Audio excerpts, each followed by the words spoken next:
Jumriyab suwatong Shangnai. Kyungku Raphael. Nomku Ella. Hai tangay niyang Ella Mae P, Values Education Curriculum in Cambodia. Civics and moral education in Cambodia were traditionally taught in Wat schools or Buddhist monasteries under the philosophy and principles of Buddhism. In these schools, civic and moral education transcended textbooks and classrooms where Buddhist monks serve as students' spiritual mentors.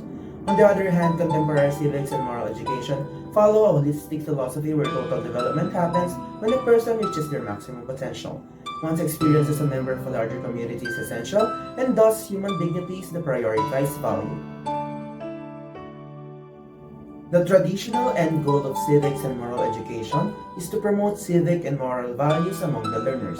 But now, the modern goal is to utilize moral inculcation as a means to achieve modernization and development for Cambodia so that it can be a knowledge-based society with the highest quality of human resources. The overarching value in Cambodia is human dignity, since they want to teach the students good moral and good citizenship. Students should be able to exercise judgment and responsibility in matters of morality, have a public spirit characterized by equality and respect for others' rights, be active citizens and be aware of social changes, and lastly is to understand Cambodia's system of government and the rule of law. And these are the topics that are presented to the students.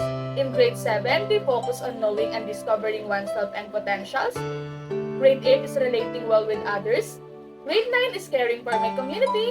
Grade 10 is building my nation. And grade 11 is cultivating my cultural and spiritual life. And grade 12 is responding to global needs. Civics and moral education is taught under social studies with the subject name of Civics and Morals. The time allotted for teaching the subject for grades 1 to 10 is 2 hours per week, and for grades 11 to 12, the subject is an elective.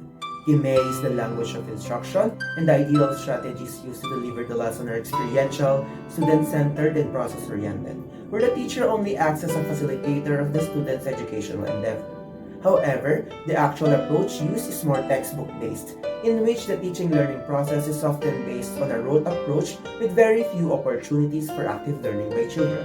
Nonetheless, the teacher utilizes the four-phase valuing process of activity, analysis, abstraction, and application. The Cambodian's national curriculum is shown here. The Cambodian national curriculum promotes full citizenship. It defines principles, competencies, and skills, while humanization, localization, regionalization, and universalization permeate the curriculum. And the skills, attitudes, and language are the key concepts of the curriculum, while the green here denotes the general skills and competencies.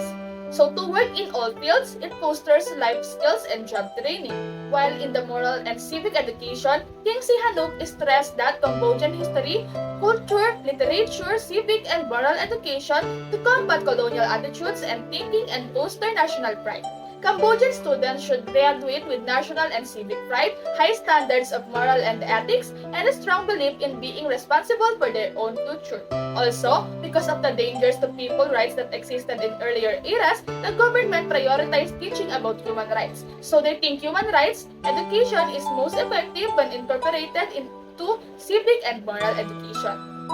Hai no, hai chat yang nawasa sa umat kum samrat kartasana.